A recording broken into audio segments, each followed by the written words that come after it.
Ce matin, j'ai échangé avec un intime, un frère à moi, qui habite Amsterdam actuellement, et un autre, un intime, qui habite actuellement en Espagne.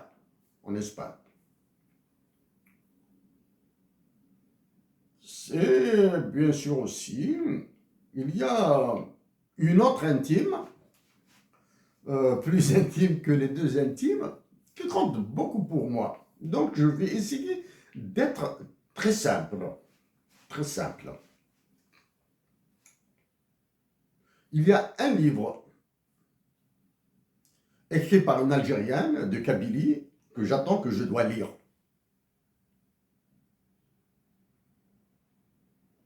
Un livre de la littérature. J'ignore de quelle consistance elle est, cette littérature, dans la mesure où j'attends ce livre pour le lire et me faire une idée. Par contre, je lis des éditoriaux par cet intime qui habite en Espagne, et je me dis, après lecture, je me dis que je suis encore très loin de sa force, de la force de ses écrits. Cet intime, par contre, les écrits de cet intime qui vit à Amsterdam. Je vous donne le titre de ces deux ouvrages que j'ai lus à au moins deux reprises. C'est le premier, c'est lui le livre, suivi de l'autre, l'autre le livre. Et lui le livre, suivi de l'autre le livre. Le deuxième ouvrage a pour titre Pays d'aucun mal. Il a d'autres ouvrages. Il a publié en France et ailleurs. Ces deux ouvrages, pour moi, sont plus complexes à comprendre que ce qu'il y a dans ce livre. Fixed Income Mathematics. C'est un livre qui traite de la titrisation, hein? Les EBS, CDS, etc., hein? MBS, etc., titrisation. Ce livre est ennuyeux. C'est un livre qui ennuie. Quand on le lit, il ennuie. Mais on peut comprendre. Sauf que les intimes dont je vous ai parlé vont s'énerver en lisant ce livre. C'est un peu de mathématiques, un peu tordu, et pourtant, si elles arrivent à s'en passer des équations de mathématiques qu'il y a dedans, mais elles sont surprises par le niveau de sophistication de certains mécanismes dans le domaine de la finance et la monétique et la monnaie internationale. Hein, la monnaie internationale.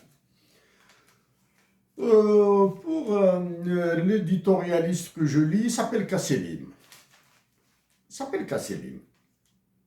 Sur le web, vous allez trouver ces éditoriaux, ben, vous pouvez jeter un coup d'œil. Pour l'auteur de lui le livre et Pays d'aucun mal, il s'appelle Mahdi Achachor. Ben, il m'a rendu la vie un peu complexe avec lui le livre et Pays d'aucun mal. Je vais essayer de lui rendre la vie moins complexe avec ce que sur les sujets que j'aborderai. Donc, à vous, messieurs les présidents de l'Union économique monétaire ouest-africaine et de la Banque africaine de développement, question simple. Vous arrive-t-il de penser que vous dirigez des organisations criminelles? Criminelles dans le sens où elles accélèrent le sous-développement de l'Afrique, qu'elles sont incapables d'améliorer le sort des Africains, qu'elles participent à la dilapidation des richesses naturelles de toutes les Africaines et de tous les Africains. Ça, c'est la question. Vous arrive-t-il d'y penser? D'y penser que vous êtes des dirigeants d'organisations criminelles?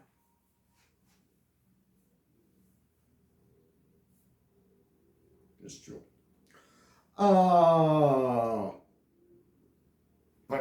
Peu importe maintenant, hein, qu'il s'agisse de la Banque africaine de développement, de l'Union économique et monétaire ouest-africaine, de la Banque centrale des États de l'Afrique de l'Ouest, de la CEDEAO, de l'Union monétaire ouest-africaine, peu importe, toutes ces organisations-là ont été des organisations installées grâce à l'indépendance qui vous a été offerte par l'Algérie. Je précise mes mots. Les révolutionnaires algériens, les maquisards algériens, aidés par des étrangers, comme Frantz Fanon, comme Daniel Mine, comme Maurice Audin, des Français, ont aidé les révolutionnaires et les maquisards algériens à arracher leur indépendance.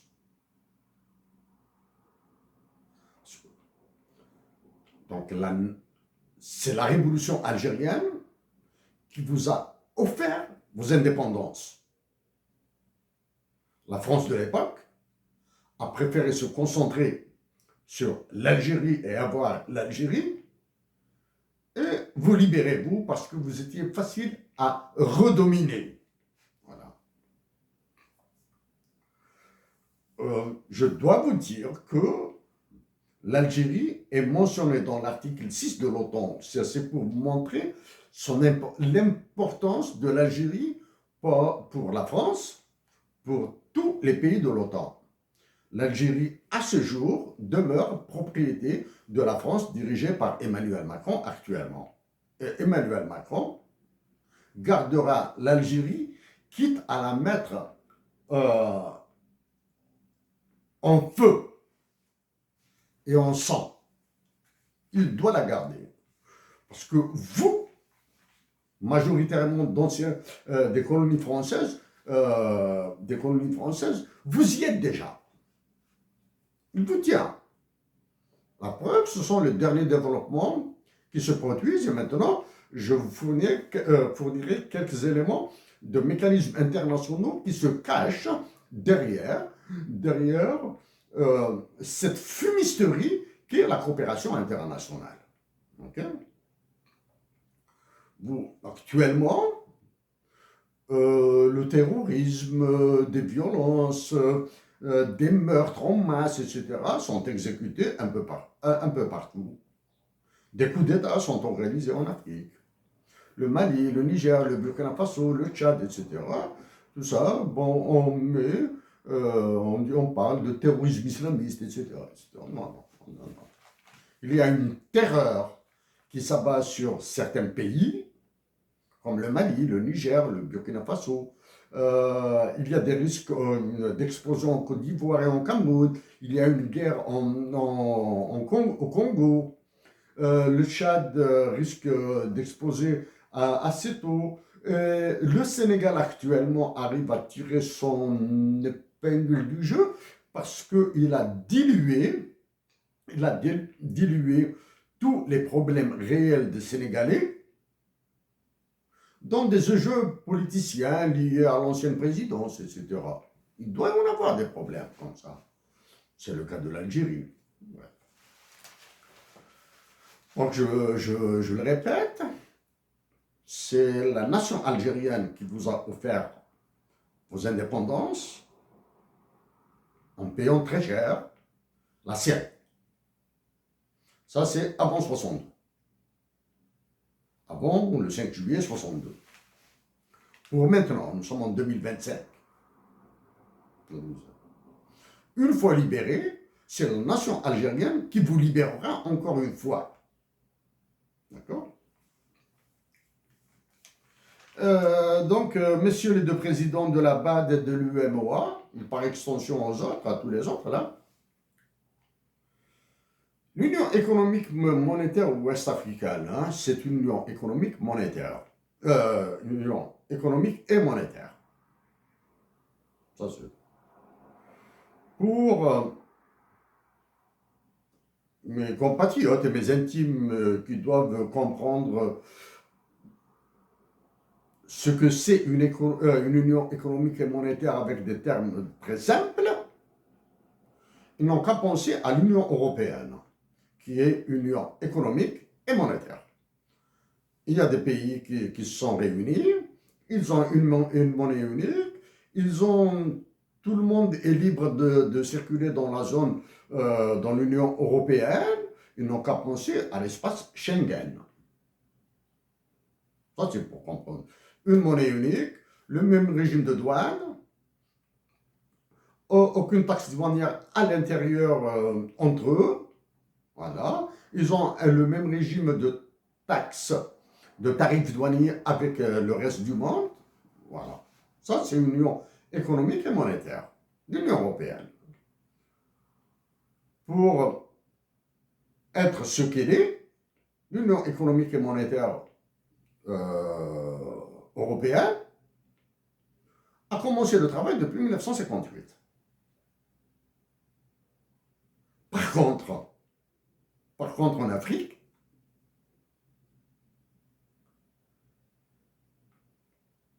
cette union économique monétaire ouest-africaine est née juste après presque les indépendances.